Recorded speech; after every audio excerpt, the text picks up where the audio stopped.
what I would say is that I think the problem with this, the way that you are asking the question, is like you believe that there was a conspiracy theory to either turn children trans or to harm children. No, I don't. Yeah. So why is this story not concentrating on the actual? Because if you had a mental health centre, and there are lots of them that abuse people, we see people abused in the care sector. We don't see front page stories about those. This is Here's How, Ireland's political, social and current affairs podcast, presented by William Campbell. Thank you for downloading episode 158 for the 19th of May 2023.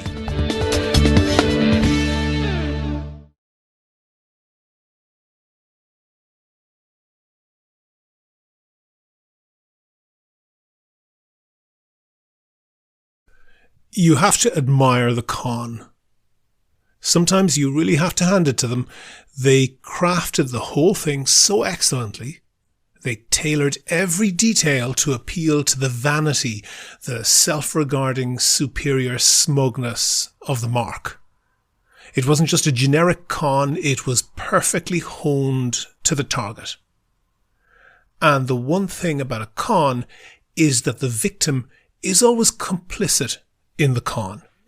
In fact, the mark, as they're called in the business, is never really a victim because they are the person who is conning themselves. So you get the line in the street song, "Neighbour, you won't con an honest John." Right, now listen, you'll never con an honest John, because for the con to be successful, the mark has to really want to be conned. In case you've been living under a rock, or you happen to be a normal person who doesn't obsess over drama in the media bubble, the con that I'm talking about, the excellent, perfect, really delicious con, was an article that was published in the Irish Times under the headline, "Irish Women's Obsession with Fake Tan is Problematic." Well, the first thing that's problematic is the use of the word problematic. Problematic is one of those weasel words that allows someone to say something is wrong, but also allows them to scurry away from accountability when they're challenged to justify what they're saying.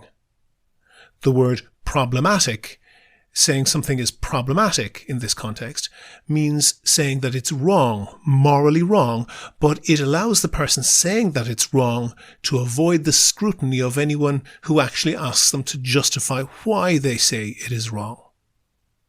In case you didn't catch the article, it's claimed to be written by a woman who was a relatively recent immigrant from Ecuador, and it basically accused Irish women who wear fake tan of being racists. It didn't quite say it like that. It said that wearing fake tan, quote, perpetuates colorism and racism. Again, with the weasel words.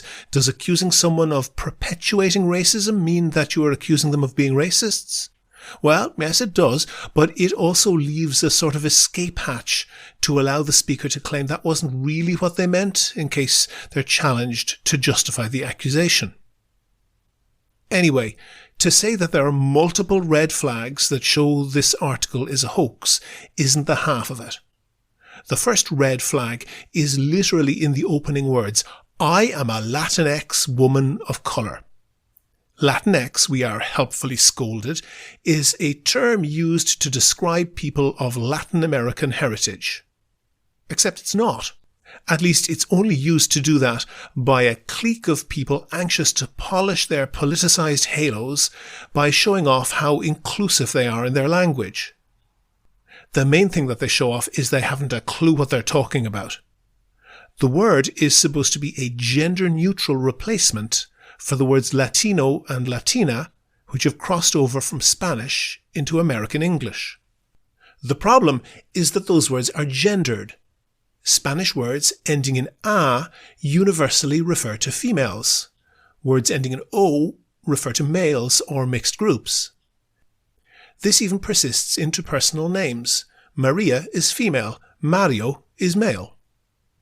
There is no translation of the word it into Spanish, or any other Romance language for that matter.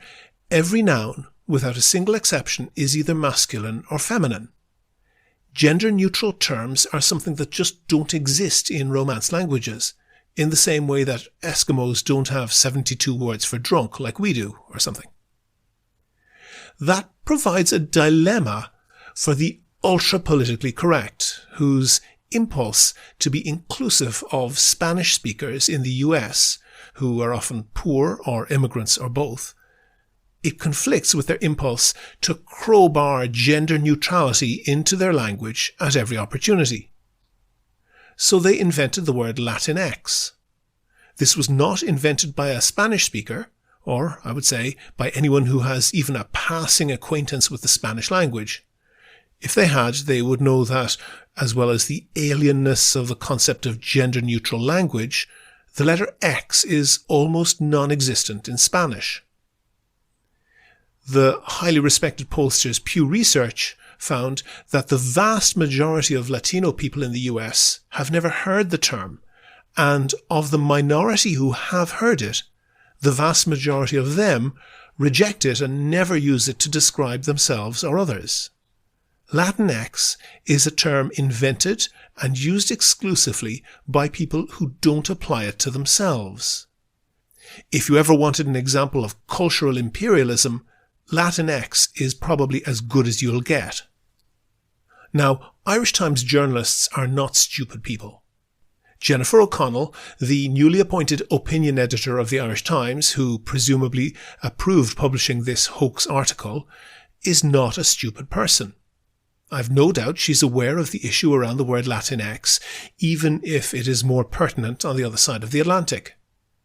I'm sure that if she, or whoever approved the article, had paused to think for a moment, she would have twigged the implausibility of that word being used by an Ecuadorian immigrant to Ireland. But that's the point. She didn't pause to think. I got on to Jennifer O'Connell. I asked whether they have or whether they followed verification procedures at the Irish Times for unknown opinion writers. She told me that she would not be commenting. Another red flag, there are too many to count, is the core complaint of the supposed writer. Quote, "When a white Irish woman dons a fake tan for a night out, she is essentially wearing a costume that allows her to experience a fleeting taste of a more exotic identity without having to endure the lived experiences of people with naturally darker skin tones." Well, one red flag there is why a recent immigrant from Ecuador is speaking English as though she was a professor of political studies at a $200,000 a year university in the US. But the red flag I want to look at is that is just wrong. Saying that fake tan is intended by Irish women to allow themselves experience a fleeting taste of a more exotic identity is wrong. I don't mean morally wrong or an opinion that I disagree with. It's just an incorrect statement of facts. And incorrect facts that will be well known to all the arts graduates who run the Irish Times. Beauty standards are well understood to be signals of two things: wealth and health. Shining hair, good teeth, good skin all signal to a potential mate that you have good genes and are likely to be alive to take care of offspring, and they are universal beauty standards. Trappings of wealth signal to a mate that you have enough resources to provide for those offspring, and those can change over time. Long, ornate fingernails indicate that you're rich enough not to have to do housework. Before the Industrial Revolution, a suntan meant that you worked outside in the fields, so you are poor, so it was considered attractive to be pale. The wealthy covered themselves with white powder to accentuate that effect. After the Industrial Revolution, the poor worked indoors in factories all day, and the rich could afford sunshine holidays, and in the 1920s, Coco Chanel popularized having a tan, so the perception of beauty flipped, and that effect was accelerated by the change to colour photography in the 1960s. So the suggestion that white women having a tan is in some way them culturally appropriating the skin tones of other races, or part of a global pattern that fetishizes and commodifies the physical features of marginalized groups, as the article claims. It's just not true. That's not something that is debatable. It's just factually wrong. Tanning, fake or otherwise, is trying to appear rich, not trying to appear a different race. But changing your skin tones certainly does have racial overtones sometimes. I've seen in Thailand and also in Brazil that skin lightening products are a colossal market. It seemed to me on the side of almost every bus in Bangkok was an advertisement for creams that would permanently or temporarily make you look whiter. Well, make Thai people look whiter. I don't think it would be possible to make me look any whiter, but I'm not the target market.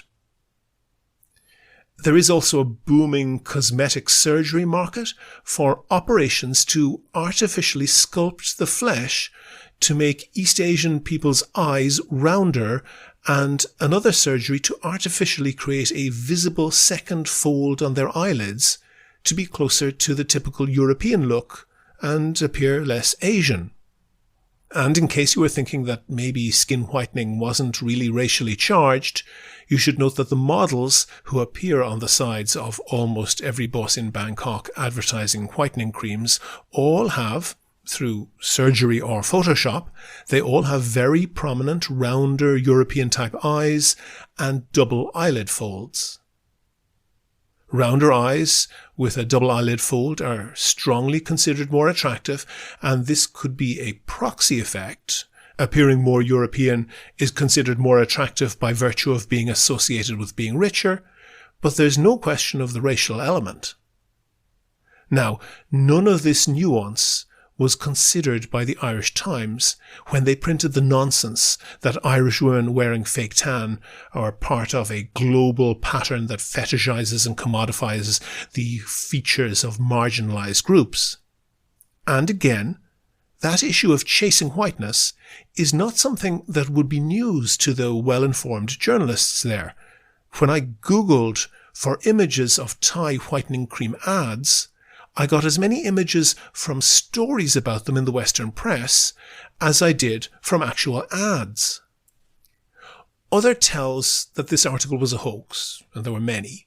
Other tells include the name of the supposed author, Adriana Acosta Cortez, a transparent echo of the name of the hero of the right-on U.S. Congress member Alexandria Ocasio-Cortez. The photograph of the fictional Cortez published with the article was pretty obviously AI generated. It showed an overweight caricature of an activist with, of course, blue hair. So why didn't they pause for thought when they got this story with so many red flags? Why did the Irish Times rush to publish so hastily an article about such a big issue? As the piece itself says, correctly as it happens, the Irish market accounts for 60% of Penny's global sales of fake tan. Actually, that's the clue why. In fact, that is the most perfectly crafted part of the con. Dropping in the single mention about how fake tan is largely sold through places like Penny's, the one store that screams working class to any middle-class Irish person. With that line, dropped in artfully halfway through the article, the author telegraphed exactly what the writers and the readers of the Irish Times wanted to hear. It's not they who can afford to get their tans by burning their way through the atmosphere on foreign holidays who are problematic. It's working class people who buy their tan in a bottle in a cheap department store. They're the ones who are problematic. That's the beauty of the con. The Irish Times didn't question the veracity of this ludicrously obvious hoax because it told them what they wanted to hear. It confirmed that they were good, honourable people with the correct opinions and noble motives, and most importantly, It confirmed that when they curl their lip in disgust at the working class Irish people who shop in pennies, that's not prejudice. No, not at all. It's nothing more than a concern about their problematic behaviour, like wearing fake tan, and the impact that it has on the lived experiences of the sort of people who clean the houses and mind the children of the Irish Times set. That's why the Irish Times were so eager to con themselves into printing this. And it's notable that the Irish Times was to the fore in the observation recently that protests against immigrants were an example of how anger could be misdirected by forces on the right to distract from the real causes of poverty and deprivation in our society. And that's correct. But that only sits comfortably with the Irish Times set as long as the villain of the narrative is someone who, however secretly, they really do despise. What do you think would be the chances of the Irish Times printing a story, real or hoax, a story written by a working class Irish person saying that immigrants are the ones who are problematic? This affair skewered perfectly the hypocrisy of the Irish Times, and it did it in a fantastic, subtle, almost artistic way. That's why they're too embarrassed to answer questions about it. It exposes so much more than sloppy procedures. How does that work? Because every con is based around someone who thinks they're conning you. He'll never imagine the whole scenario was prepared solely for him. Why should he? That sort of paranoia can get you in the loony bin. In a moment, we'll have the interview, but first I want to say thanks to all of the patrons on Patreon, especially James Callahan, who signed up as a patron since the last podcast. I really appreciate everyone who donates. We don't get a huge amount of money out of it. It's not nearly as much as some other Irish podcasters that I could mention, but we don't mind that. It pays for things like web hosting, and Kevin and myself basically donate our time for free. And it's also a great morale booster when we get a new patron on Patreon. It lets us know that there are people out there who are listening and appreciating the podcast, and we make a big effort to cover things that are undercovered in the Irish media, not least the Irish Times. You're more than welcome to listen for free, but if you think that you could do the same as James and the other donors and throw in the price of, God help us, the Irish Times once or twice a month, there's details how to do that on the website and at the end of the show. Do you agree? Do you disagree? Follow at Here's How Podcast on Twitter and like Here's How on Facebook for updates on each show's contents. This is the second half of William's interview with Frida Wallace. You can hear the first half in episode 157, and if you haven't heard it yet, it probably makes more sense to listen to that podcast first. Anyway, this takes up the second half of this long interview that William did, and he's asking Frida about the adolescents and children, sometimes very young children, who have been referred to the Tavistock Clinic, which is, for the time being, the UK's only gender identity clinic for under 18s. Irish youngsters were referred there also. There are, and I'm looking at this information presented graphically, and I'll put all of this on the webpage for the podcast, but there are typically a trickle of children being referred to the Tavistock. The Tavistock is in the process of being closed down for reasons. But it still exists. I'm talking about it in the present tense. But there's a trickle of children as young as to a very small number of children across about 2,000 children. You have 2 aged 3 years, 9 aged 4 years, and then from like 5 to 10, it's like slowly growing, 20, 30, 40, 50 children. 50, 10-year-olds. And then the huge jump is amongst 12, 13, 14 years of age. And this is important to understand because this came out of nowhere. And in 2009, 2010, 13 years ago now, there were a total of 32 girls and 40 boys, so 72 children referred to Tavistock. In 2020, 10 years later, it went from 72 to 2,700. And as I said, the bulk of those are aged 13, 14, 15.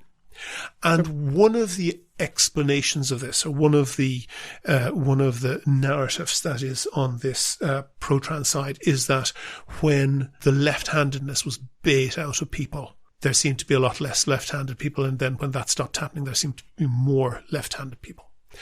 And that's not entirely irrational, but I think if you look at the figures, that explanation doesn't remotely explain what's happening.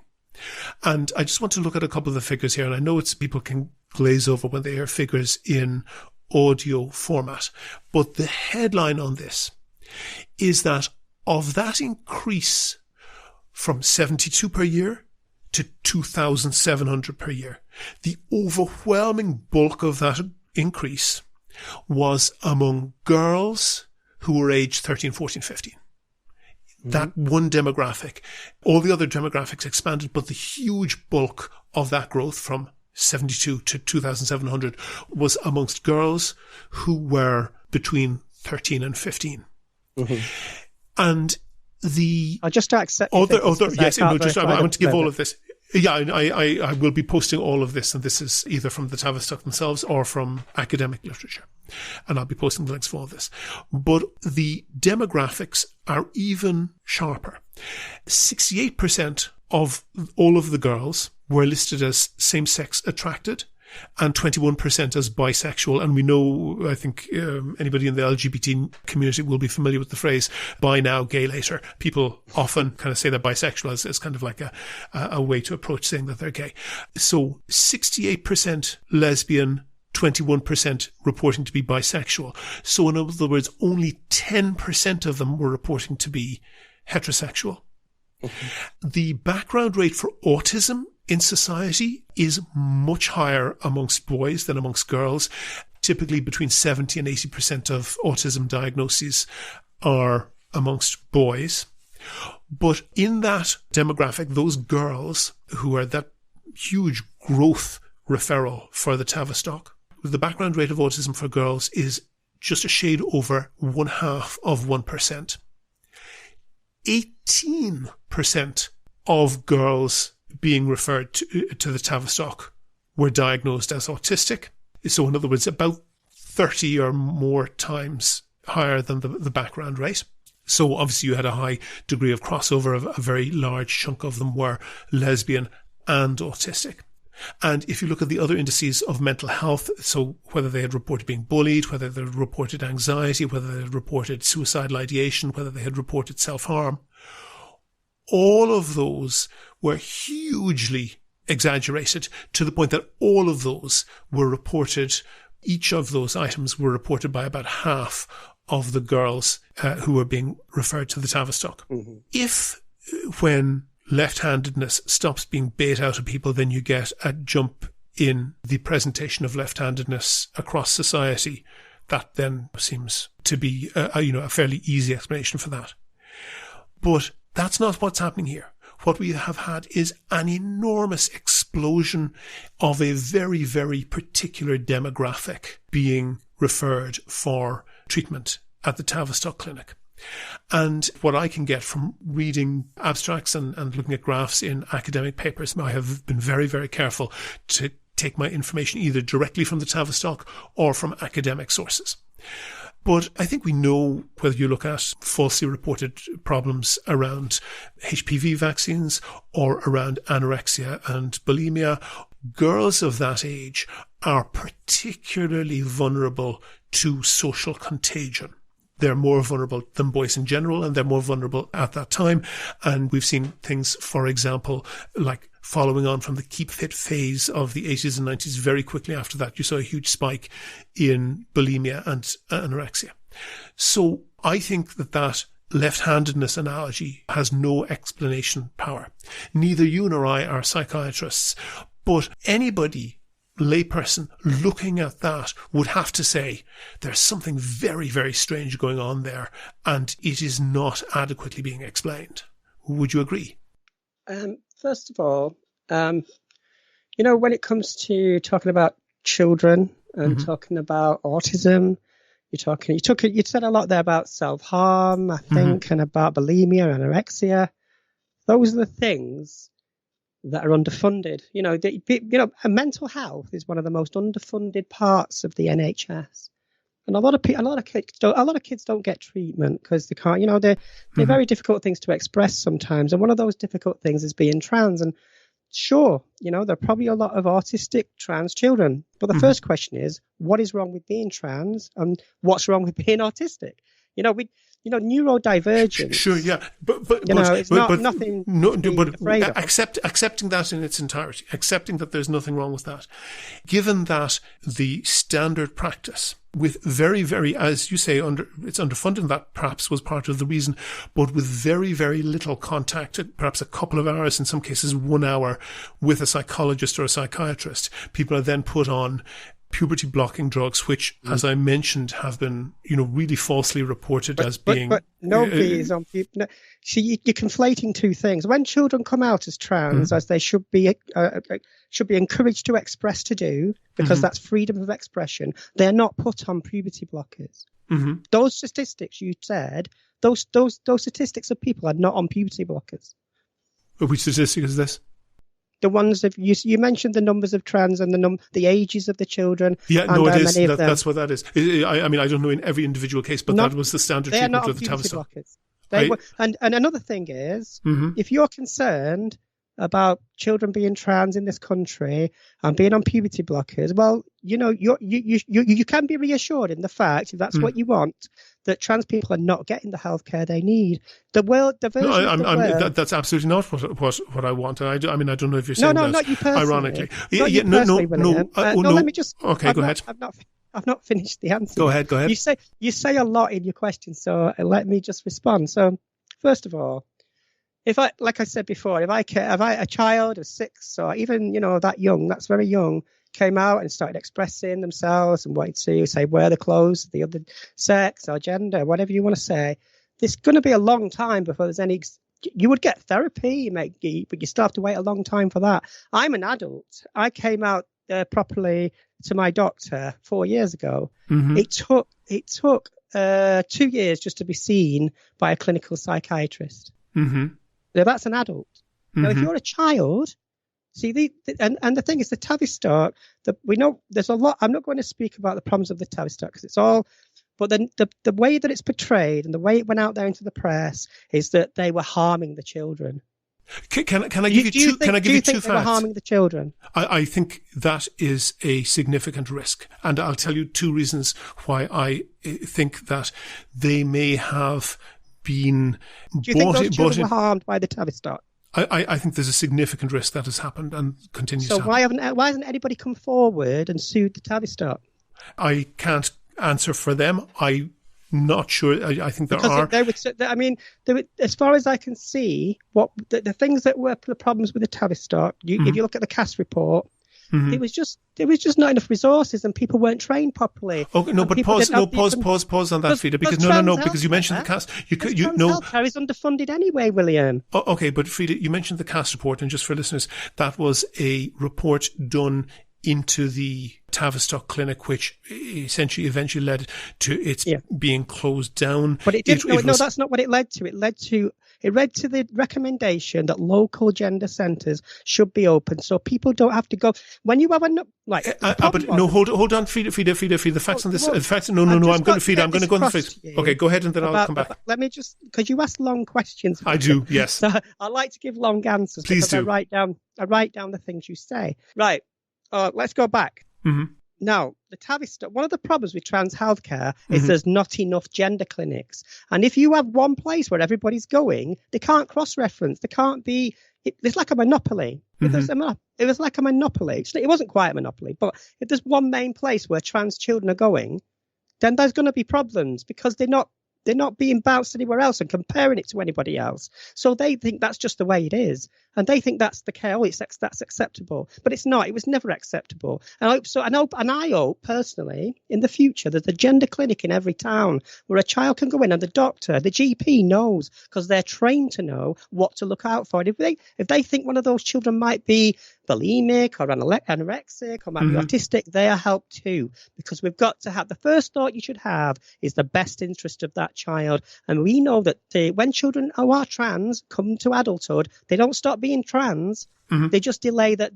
It's just the coming out that's delayed, as it was with me. So what you're doing is prolonging somebody's pain, because we know that in the vast majority of cases, people don't regret being trans or transitioning. Okay, but Frida, what I would fear is happening, and I can't state with proof, but I think when there is a suspicion, it is worth investigating. What I fear is happening is that there is an ideological buy-in which has as part of its core that it is unacceptable to question the correctness either of the diagnosis or of the treatment or of the premise of the whole existence of the place.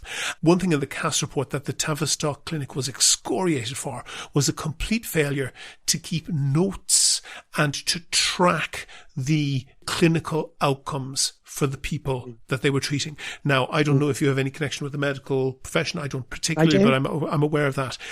The notion that a medical professional, particularly a doctor, particularly a psychiatrist, particularly somebody giving off-label treatments or experimental treatments, not keeping notes is so unbelievable that it is difficult to describe. It is just absolutely incomprehensible that even sometimes notes would not be kept, but that no notes whatsoever were kept suggests to me that the notes were kept in the shredder and that they have been removed and destroyed. So you think there was a conspiracy theory to to turn children trans? Do you think it's credible that an entire clinic giving highly experimental, and I don't mean that in a pejorative way, but it is specifically off-label treatments, that the entire clinic keeps no clinical notes on the clinical outcome? Well, I wouldn't say that's no. Unbelievable. No, but the Cass report said that the Tavistock reported they had none. Okay. Can I just speak to that? Please do, yes. Oh no, I will add one more fact. As we speak, the Tavistock are the information commissioner in the UK who governs freedom of information requests is threatening to take the directors of the Tavistock to the High Court to have them imprisoned because the Tavistock Clinic is defying an order to release certain amounts of information under the Freedom of Information Act, which I think goes to the same thing of that doesn't, neither of those things to me indicate transparency and a confidence in what they're doing. Okay, William. So is this a problem of note keeping, or is it a problem for trans people? I think it is a problem that indicates a level of intellectual and professional dishonesty, that where you're dealing with something that is perhaps quite questionable to begin with, that is a gobsmacking thing to happen, that they have no clinical notes of outcomes. And there has to be some reason for that. That's not something that just happens by accident. And how many gender clinics are in the UK? There's one. Well, so far there is one. I mean, it is the decision has been made to. No, there are 8. There are 8 gender clinics. For children or in total? There are 8. There are 8 gender clinics in the UK right now. There's one for children. Shall we have a look? We'll have a look at their note keeping, and if we're gonna criticise the Tavistock, we have to talk about patient experience, right? Because we know that the trans children there. You know, whatever you think of that, whether you agree with being trans or not, most of them have had a positive outcome. Can you agree with that? No, I don't think I don't think that's established. So how many children have detransitioned from the Tavistock? I think that's information that we don't have available because that's something that would happen over a number of years, and what we're talking about is just too recent. So how many children do you know, like, just talking about, because we're talking about Tavistock here, which is closing. So there's been a lot of attention on the Tavistock. Yeah. Now, let's have a look at the other gender clinics and see why they fail. Because they do fail, and the reason they fail is for the lack of funding. Sure, so but that doesn't address it. But it's not for the cost of a pen and paper. Questions. You've asked very long questions. Go ahead. But please do answer as any length you want, but focus on particularly, rather than whataboutery, focus on this extraordinary. No, but this is an extraordinary thing to happen, that they have no clinical notes of clinical outcomes. No, William, it's not a matter of clinical notes for me. Everything you've mentioned within this podcast are the kind of things that are being used to further harm people like me. Now, I can agree with you. I can agree with you that there are problems and the Tavistock made mistakes. Now, what's the correct approach to that? It's not to shut it down, is it? Now, it's going to be shut down, and there's going to be, and then we don't know what's going to happen, because we know that the trans people that need that care still exist. They've not stopped being trans because there's no Tavistock. So we need to think about this. So forget it. Let's say, right, the Tavistock is gone. They made loads of mistakes. They were rubbish. Let's have a look at the other gender clinics. Oh, okay, because just in numerical things, Frida, and you say about the people who have not stopped being trans. As I say, over 10 years, the number of referrals went from 72 a year to 2,700 a year. So that means unless something was very, very strange happening, there's 2,600 plus children who were not referred in, 2010. Where are they? Yeah, well, then, what I would say is that I think the problem with this, the way that you are asking the question, is like you believe that there was a conspiracy theory to either turn children trans or to harm children. No, I don't. So why is this story not concentrating on the actual? Because if you had a mental health centre, and there are lots of them that abuse people. We see people abused in the care sector. We don't see front page stories about those.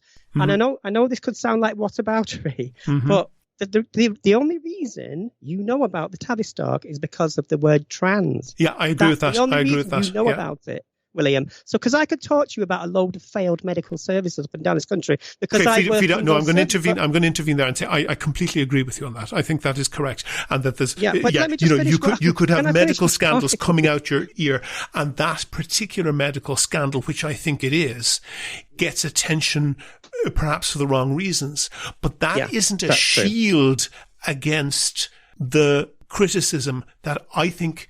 It has an awful lot of red flags to indicate that it could well be a medical scandal. But there's no scandal from, there might be individual doctors that did terrible things. We know that happens. But to say that gender affirming care should be reduced because of those people, that's like saying we shouldn't have mental health support for people because, there's been one or two instances where there was abuse at those centres. We don't stop providing the care. We don't stop providing the service because we know it has good outcomes. We know in most of the cases, I can't give you statistics off the top of my head, but I would say a large percentage, nearly into the 99% of people that could seek help on transgender healthcare have a positive outcome. Let me tell you, Frida, why I think that statistic, though it may be correct, is not valid. I think it's not valid because it is a retrospective statistic, necessarily. It couldn't I'm not be pulling anything a else. statistic. I'm saying it as a risk assessment. Sure, yeah. No, you're saying that a positive outcome for receiving what you're calling trans healthcare. You're saying there's a positive outcome at a very high level. And I'm saying it's no criticism of you, but it is necessarily the case that is a retrospective piece of information. It couldn't be anything else. I'm just observing that. If we know, I don't know what you mean. When I say that what's going to happen to those children that still need trans healthcare, it's not a statistic. That's just a matter of fact. They still need help. No, but Frida, stick with me for this point, because I think it is invalid to judge or to make expectations about those children's eventual clinical outcome based on the trans healthcare, as you put it, of a far smaller number of people in a completely different demographic who received trans healthcare in previous decades or generations. Yeah. So I think, and it's perhaps cliched, but it's largely true that you're talking, in fact, it's statistically true. You're talking about a predominantly male group, a people who predominantly sought or received help in at least middle age. You're talking about a far smaller number of people. And I'm not questioning the correctness or the rightness of that at all, but I'm saying that it's just not valid to say that, oh, well, here's a cohort of overwhelmingly lesbian 13, 14, 15-year-olds who have a huge, like an astronomical rate of being diagnosed on the autistic spectrum and have astronomical levels of a whole load of other markers of poor mental health, and say, well, let's give them the treatment or an analogous treatment that we gave to 30, 40, 50-year-old males who wanted transition. It's a complete, and a much smaller number of them. It's a completely invalid comparison because you're dealing with a completely different cohort. I'm not making that comparison. I'm talking about the children. It doesn't. Sure. So you would be happy. Okay. Well, go ahead. Yeah. You would be happy as long as the lesbians that are identified as trans just stay as lesbians. Not at all. No. So first of all, I'm saying, number one, I'm not qualified to make a decision. I'm sorry, I keep interrupting you. I know it's a bit annoying, but it's because the thing is about these arguments. The arguments you brought to me come straight out of the playbook of Sex Matters, which is an organisation, a lobby group, and they bring these arguments in. No, we know absolutely not. No, Frida, no, I'm definitely going to interrupt you on that. I have been exceptionally careful to use as resources, as information from this, A, Tavistock Clinic, and B, academic studies only. Right, okay, that's fine. The fact that people with ill intent might hijack that argument doesn't diminish the validity of that. Okay, go ahead.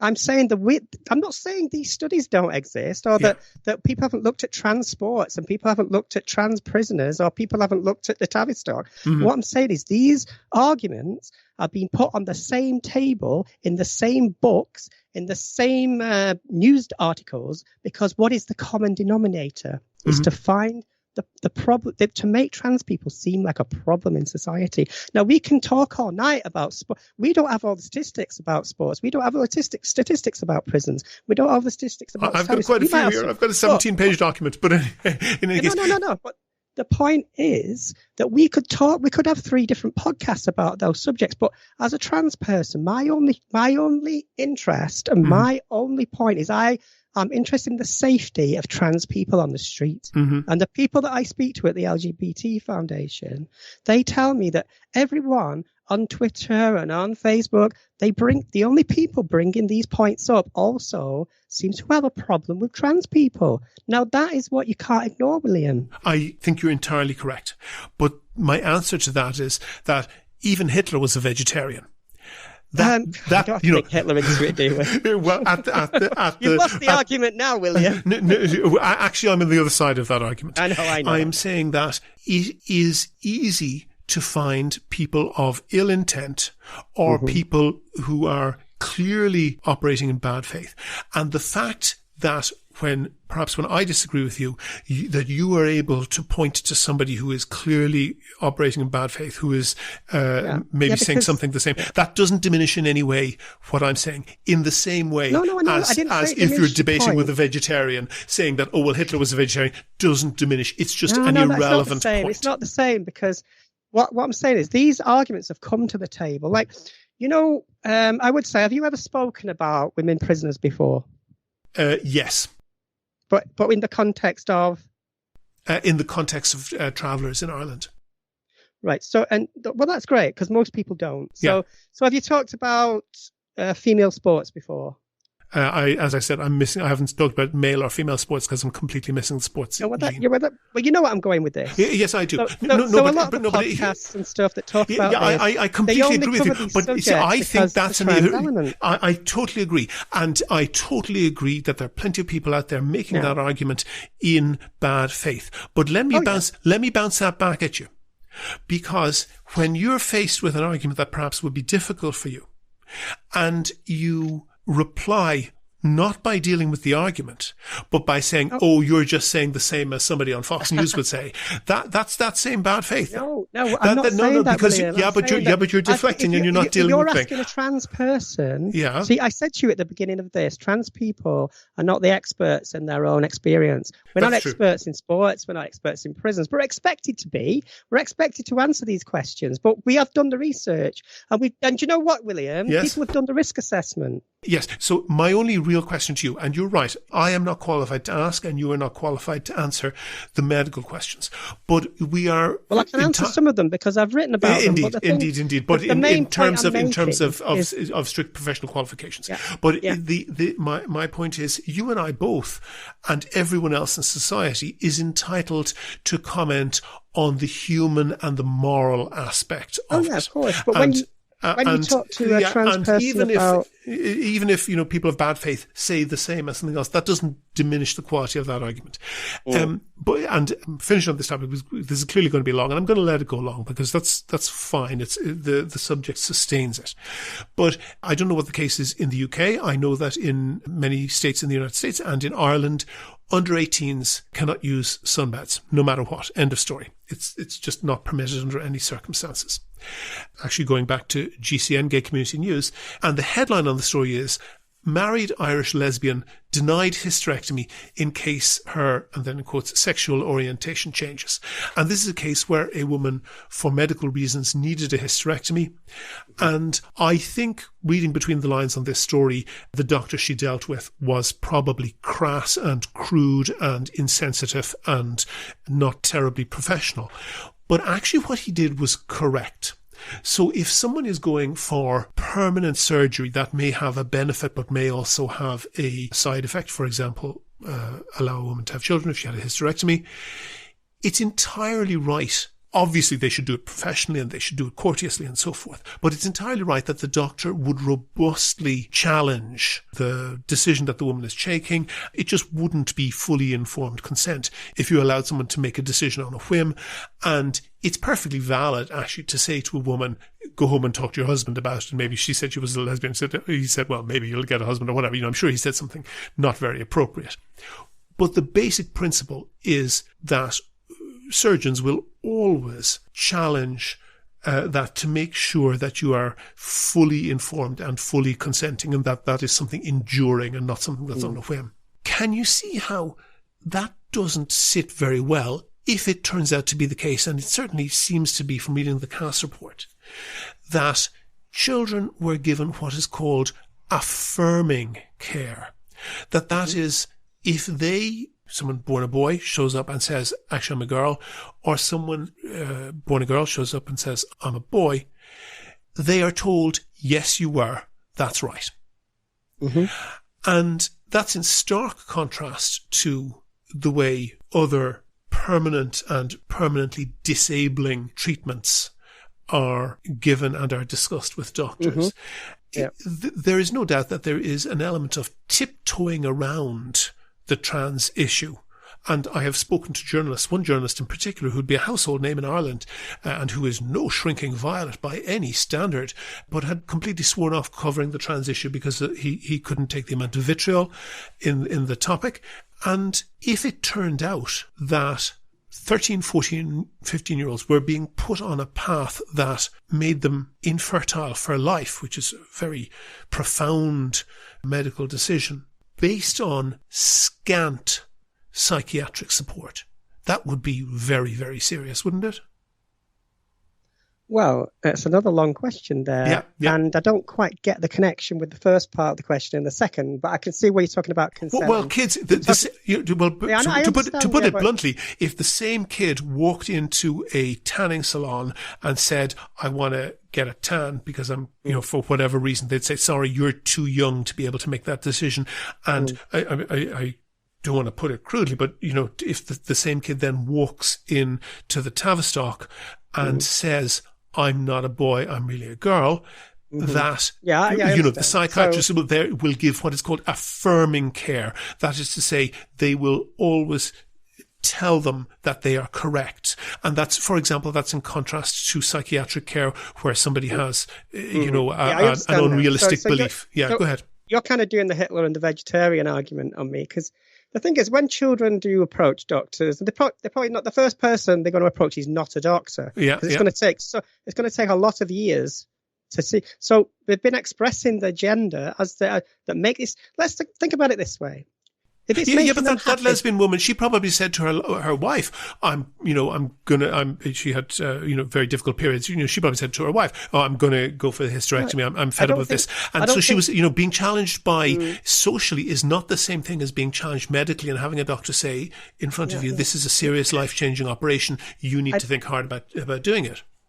I don't think I can compare those two things, because, like I said, it's going to take a long time before you see anybody medically.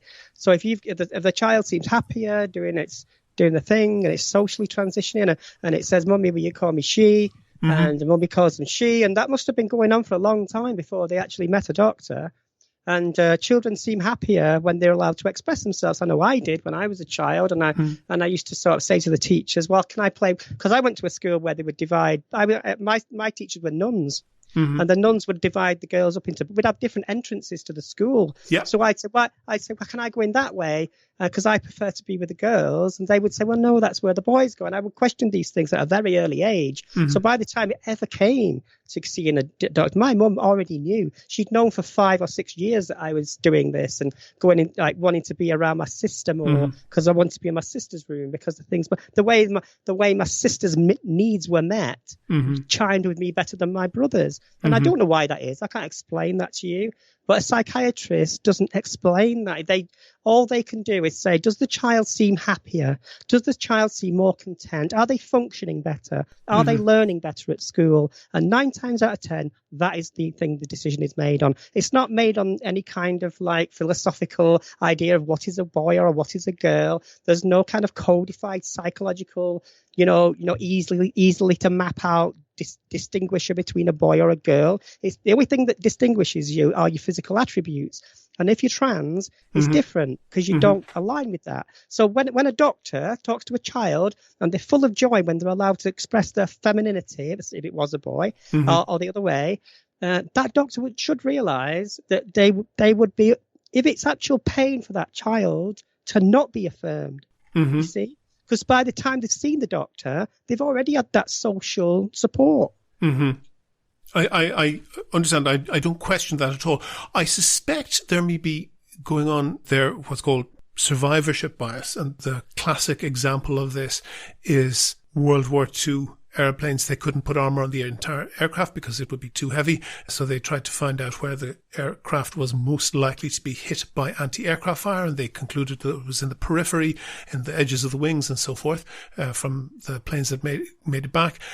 And that's where they put protective armor, not realizing that, of course, they were only seeing the planes that came back, and the planes that were hit in the fuselage were the ones that crashed and were not surviving and therefore not being part of their cohort that they were looking at, and they put the armor in exactly the wrong place.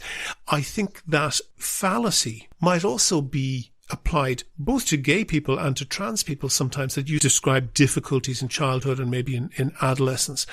But I think that a huge proportion of people have that, who are not gay or trans, including me and including most heterosexual people I know. So the fact that gay people can look back and say, oh, I always felt left out, or I always felt excluded, or I always felt a bit different, that could just be the fact that everybody or a large portion of the society feels like that. Can I just speak to that? Please do, yeah. So if I was a plane coming back from yes, I've covered myself in armour, William. My whole fuselage is covered because I spent my childhood being beaten up for being a feminine boy. Yeah. And the only thing that, I had an older brother. I'll tell you something. I know it's going off on a tangent a little bit, but I had an older brother, and he was like my protector. And he was the person that would say to me, "You just do what you want. You be who you feel, because these people don't care about you." Yep. So that's me coming back from this war. If you're going to use Spitfire analogies, that's where we're at. Okay, that's fair enough. Can I put it to you, Frida? I hesitate to ask you your age. You can volunteer that if you want to. But can I just put it to you that might have been in a previous era, and the social and political with a small p atmosphere I'm now. 45. Congratulations. Is very different now. And I just want to look, and again, steering strictly away from the Fox News, Daily Mail type publications. This is published on Reuters. So it was a very, very straight down the line news supplier. And the headline is, at age 10, this transgender model is advocating for other kids. At just 10 years old, Noella McMahon is believed to be the youngest transgender model ever to walk the runway at New York Fashion Week. Noella's parents, Dee and Ray McMahon, believe it's their job to foster her dreams, which includes being an advocate for other trans kids. The fact that she has this want to be an activist and to be visible for other trans kids, we know it is just so important in a world that, especially right now in our current political climate, that has so many things that are working against her kids like her. Noella expressed to her parents around the age of 2 that she was a girl, and they have supported her journey. What is not highlighted in that article is that both of her parents are trans, that in this case, lesbian women who transition to be trans men. A child at the age of 2 who is living in a household where LGBT issues are obviously, right at the forefront, saying that she is also trans. Mm-hmm. That's something I would entirely expect. Yeah, I would. No, there's nothing wrong with that at all. But shouldn't that be dealt with a degree of skepticism and a degree of, that's nice, run along, darling? Well, that's an interesting story. And I can only speak about my personal kind of experience of being young and not seeing trans people on the telly. So when a trans person does appear on the telly and they're positive, and that's golden. I'm sure. But you grew up a third of a century before this child. Yeah. Yes, but it's fine. I think children don't. I mean, parents are just as horrible now as they were then. You know what I mean? It does not, just because we might think we're more. I don't think they're necessarily horrible. There are still parents that shame their children for being gay, and this is the problem. It's systemic misogyny that's the problem. It's not the trans issue. It's the idea that there's a certain kind of way of being that comes from a patriarchal world. It's not that. It's not coming from trans people are not leading this debate. It's systemic misogyny you're describing. Okay, to park that, let's leave the children behind. Leave the children. There is an awful lot of use of language that seems to me to be an attempt to genuflect before the trans issue. And I guess the question I want to ask you is, you as a trans person, do you feel more included when the word woman is excluded from things, or when somebody says pregnant people instead of pregnant women? Does that give you a warm glow? It doesn't make. I just think those things are negative. When I work in a medical setting, I never refer to a woman. People don't refer to people as women like that. You say you ask a patient their name, and if you and this, what can happen though in certain medical literature, in certain medical journals, in certain things that we put out leaflets. I see them all the time, and they might say, instead of saying women being called for smear tests, or they'll say they'll just use people and say I've heard these phrases like cervix other, but I never see them in reality. What you might see is an inclusive leaflet that says both things, and it doesn't exclude anybody, because it's already accepted that people are women. If they're it's not the outlier, is it? So if you want to include a special group, like an outlying group, you might release something, one piece of information, one leaflet that doesn't say woman. And it's that one time, the one time they don't do that, or they change the language a little bit, that one time is when it gets jumped on by people that say, oh, you shouldn't be doing that because you're erasing us. It's just one instance. Now, I'm not just one instance. Well, can I give you an example? Yeah. And this is from published medical literature. So again, I'm being very careful. Is it the Lancet? No, it's not. No. But the original phrasing was that 1 in 8 women will develop breast cancer.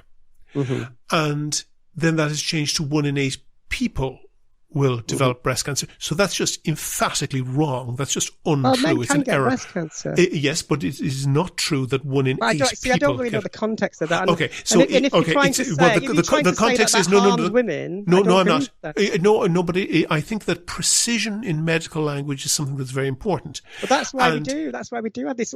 Okay, sometimes it can be as simple as, like the thing I described to you, where I've seen most of these kind of stories come from, is when there's been a leaflet in a doctor's waiting room, and it'll have lots of inclusive language on it. No, I'm not talking about that specifically, and I don't want to go down this Daily Mail route. I'm talking specifically about when, for example, NHS websites and advice documents have very clearly had somebody go Control H and replace women with person. So why are people doing that?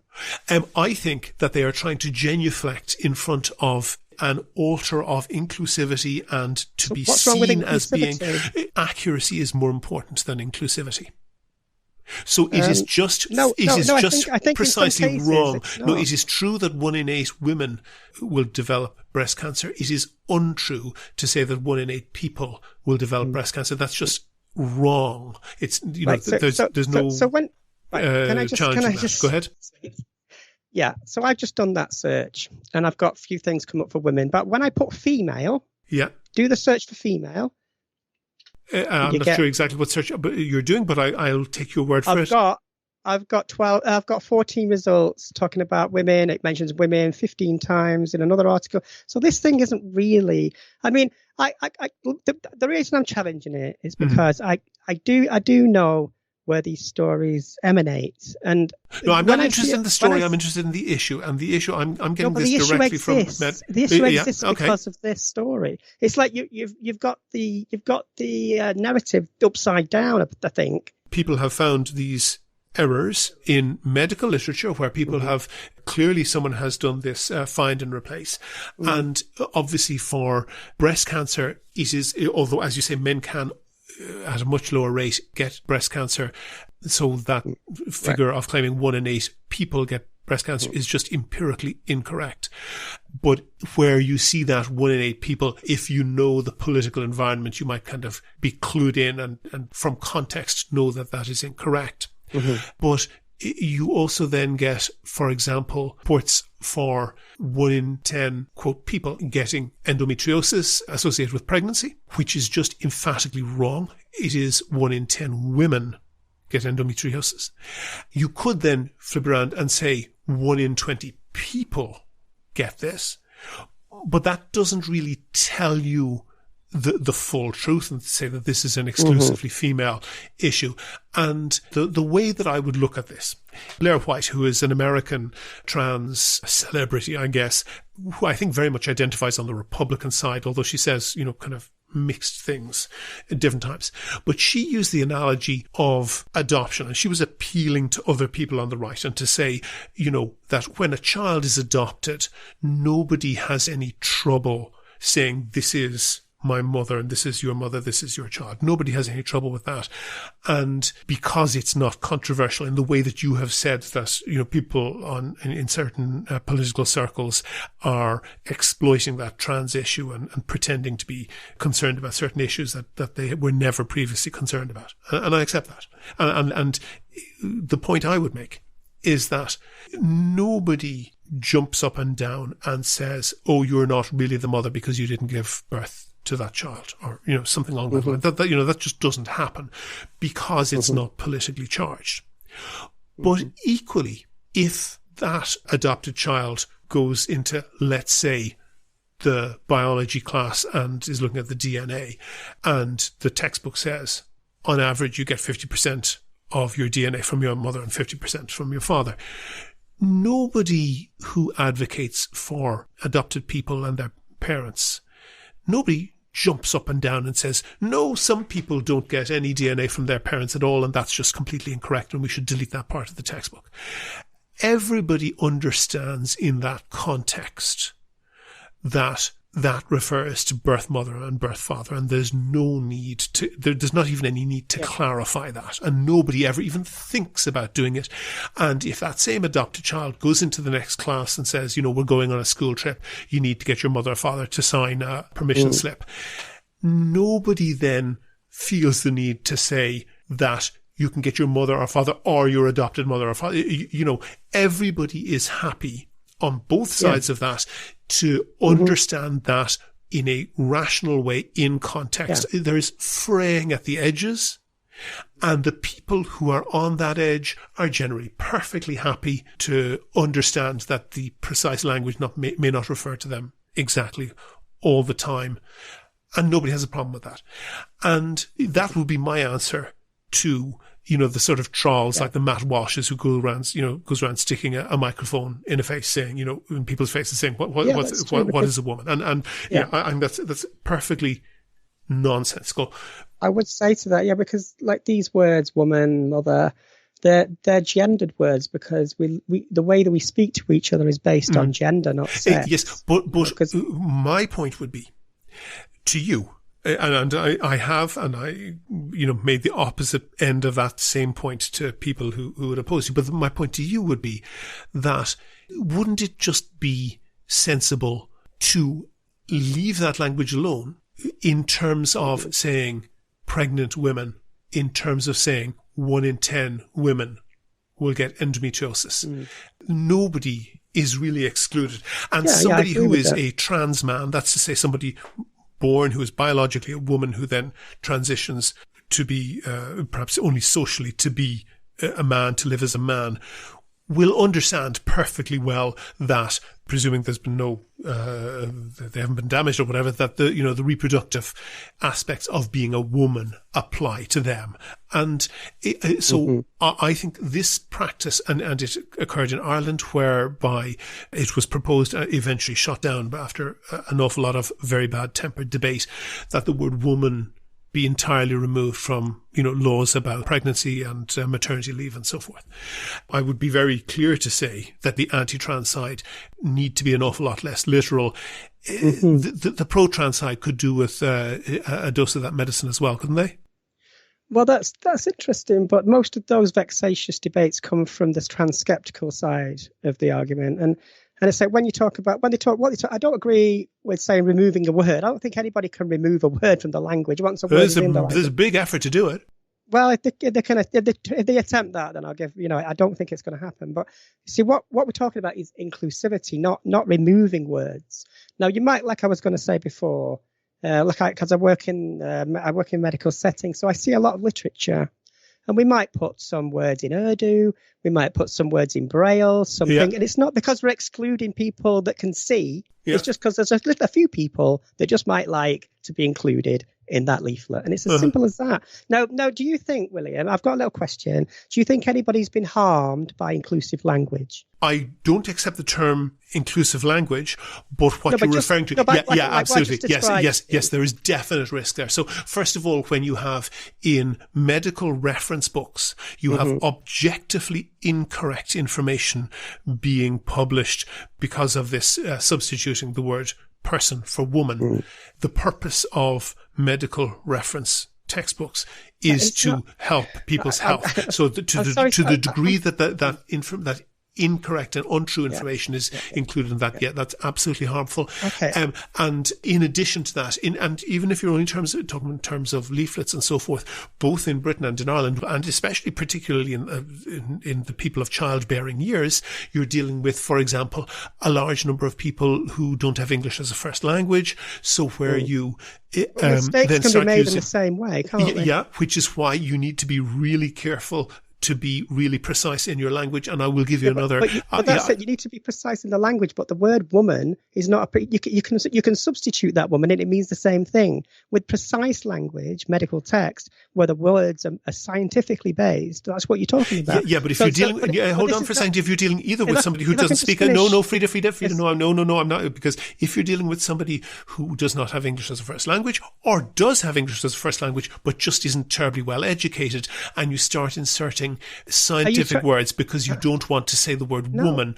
I think it makes... They're not replacing this. They're not replacing the word. They're just using... Because what I'm trying to say is it's not just physical things that relate to words. Like there are mental health issues as well. And people talk about including trans and including gender, because the person that in those settings the language used means a lot to them, right? So if like, I could give some kind of example, but in a lot of cases, trans people don't tell their families they're trans. So they're known socially to their social group, perhaps young people. I've experienced this. They're known as a different name than their parents call them, or they're known as female to can I just finish this point? Go ahead. They're known to their friends differently. So say to their parents, they've not come out because they might not feel like they can. Now they live in a kind of secret life. They're coming to see their friends, and it's putting them in danger there, because when they have to go to, say something happens, they have to go to hospital, and everybody in that friends group is calling them female and she, because that's their identity. Now, I've been in situations where a young trans person that everybody's calling she, and everybody's and the first person that sees them is a nurse on the floor of an A&E, says, "Who's this girl?" And she's read, and then they look at her medical records, and then they say, "Oh, it's he." What are they suddenly going to start calling that person he? I have no idea, but I don't think. This is why but I don't see danger there. I see confusion possibly, but I don't see danger. This is why they don't do it, because they would call their family, and that family of that child that is not out as trans could be put in a lot of danger. And you haven't thought of that. Okay, hold on for a second. I don't see how that relates to inaccurately saying that one person in 10 gets endometriosis. No, that's one example, William. But it doesn't. It's not going to affect somebody in the same, like a trans person. Let me give you an example. There was a lady called Julia Grant. She was quite a famous trans woman in this country because a documentary was made about her, and her surgery was damaged because she had an accident. And the paramedic that came to see her thought she was male. They thought she was cis female. She thought she was born female. Sorry. So when they looked at what was happened to her, they treated her as if she was cis female. They didn't look at the language that should have been used. Now, these instances happen to trans people, and they do because people. This is why doctors now say not woman. They might ask for the gender, because in that rare instance where there might be a trans person, and it could be any number of other matters, that they have to take those things into consideration. Now, on a one-to-one personal level, when you're dealing with a patient, you ask them. All you have to do is, how do you like to be addressed? And that is it. That's sure. Yeah, that's I know. That's not the issue that I'm discussing at all. I'm saying that in generalized literature, that's not specific to a particular individual. Yeah. Yes, but that's what I'm saying. It's generalized. It's not about. It doesn't affect anybody on a personal level.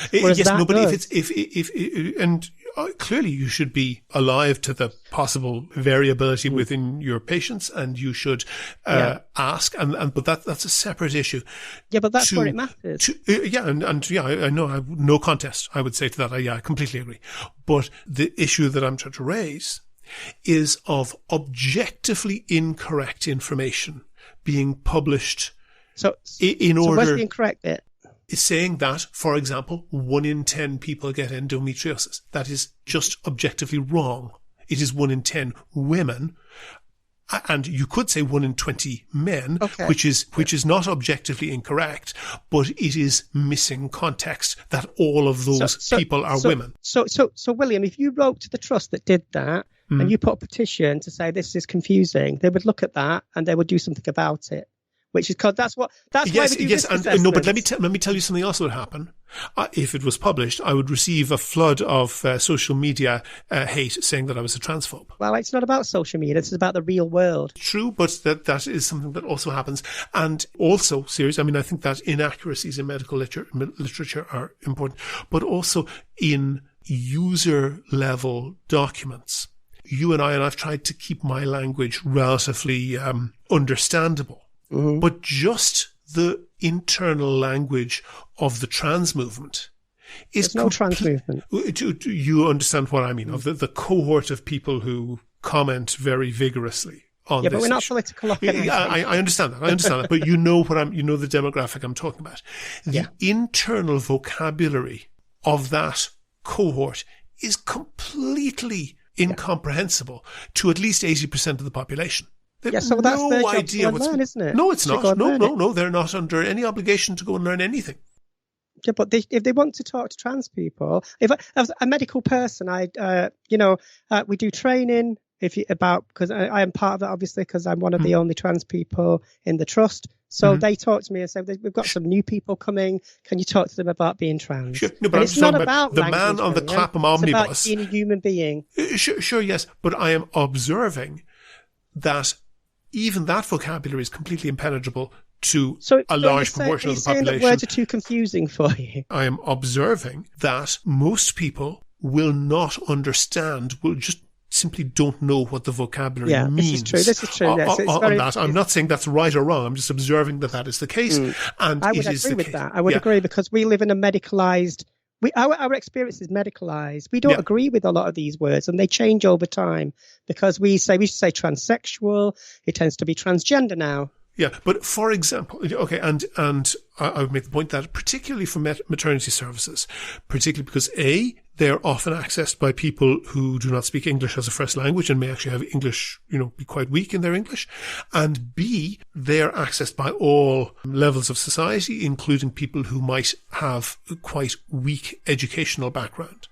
So, but that's not a reason. That is a reason to use very direct, very comprehensible language, and not to start talking about uterus havers, and not to start talking about. It's not happening. And not to start talking about pregnant people, and to say pregnant people most certainly is. And I agree, by the way, that some of that is amped up and so forth. William, I'm not disputing that. No. Hold on for a second. If a lady went into a maternity unit today, I can guarantee whoever they're with, they can be addressed however they like. Oh yeah, as is quite rightly the case. I don't dispute that. And it is not the responsibility of trans people in the main, although perhaps some of the more extreme advocates might tone it down a bit. There are people who are trying to perhaps score points by removing the word woman from everything. And I'll give you one other particular confusion. In maternity services, there is a particular thing that is known as chest feeding, which is when, for whatever reason, a new mother cannot breastfeed her baby, but a small tube is used to bring a supply of milk from a bottle to the nipple, and they can have the cuddling sort of experience. And then all of a sudden, for some reason that I'm literally blown my mind. I have no understanding of why anybody would object, or think that it was discriminatory or exclusionary, using the word breastfeeding to refer to breastfeeding. But for some reason, somebody decided that saying chest feeding was more inclusive. And that then interferes with the original meaning of that. And that's quite an important thing. And that can be something that needs to be communicated to people who, as I say, may have low levels of English, may have low levels of education. Can you kind of go to Grand Trans Council and apply to put forward a motion amongst the Trans Parliament and tell people to knock that off? It's got nothing to do with trans people that make those decisions. But let me just speak to that. If I was to go to, let's say my sister, because she's a cis woman and she might have a child, and if a person said to my sister, knowing my sister very well, if somebody said, "Oh, have you tried? Are you going to try a chest feed?" And she'd go, "You what? Yeah. Please don't use that word. Please don't." And then after that day, nobody would ever say it again. Oh, okay. That's what I'm talking about. But then if that language is then exclusively used, for example, in literature, in some instances, it's certainly, I don't want to bore people with this, but I can certainly put them on the podcast of precise instances where those... You can find instances of anything if you look for it on the internet, will you? No, I'm talking about in medical literature. But you're not understanding what I'm saying. I'm talking about where I work in medical settings every day. Mm-hmm. We don't. If somebody doesn't like what we say to them, we'll listen. And if somebody doesn't understand what you say to them, can you be absolutely certain that they will make that known to you? Do you think if I said to someone chest feeding, they wouldn't understand? They'd think, oh. I think a lot of people who have weak language skills try to cover that up. But so you're basing this on people that have weak language skills. So in what instance? Not necessarily. I think that medical advice should be given in the clearest terms possible. It just feels a bit like you're trying to say that there's some control over your idea of what language should be. And we know that I'm not very well, I don't know many different languages, but I know there's in different languages, there are so many different words in terms of defining gender, So if you went to a different country I suppose you would have to find the simplest way of understanding something, but that's not what we're describing here. You're talking about the idea that there's some kind of taking over of language and women are being subjugated. We had exactly that issue. No, sorry, we had exactly that issue arise in Ireland, where the word woman and mother was being entirely excluded from the act. Well, that was being placed before the Oireachtas. Yeah, I mean, there was a significant backlash against that. Words out of your mouth. There was a significant backlash against that, and people who objected to that were accused of being bigots and were accused of being bigots. No, I don't think that's happening. I think what you might find that was a major issue. There'll be a vexatious person at one organisation that doesn't like inclusive language, like a lot of people don't like being, they don't like lots of things for lots of reasons, that they kick up a fuss. And instead of just like, well, perhaps, we can just not say it sometimes. And, instead of having a reasonable discussion about it, it hits the papers. Because you get all kinds of amazingly weird stories. I heard one story about children identifying as cats, and these stories get believed. There are perhaps reasons for that, because some of the real things that are happening in the world are so unbelievable to a chunk of the population that then when you produce something that is entire nonsense, they are susceptible to believing it. I don't want to spend too long on the language thing, but I would say that I can always speak from a personal experience in a medical setting. I have never referred to anybody in a way that I thought, because you can look at somebody, you look at their age, you look at their age demographic, you can look and you can sort of know how to talk to somebody quite quickly by seeing, we make decisions about how that it's called code switching. Like the way I would speak to my cohort, my trans friends, is completely different than I speak to people at work.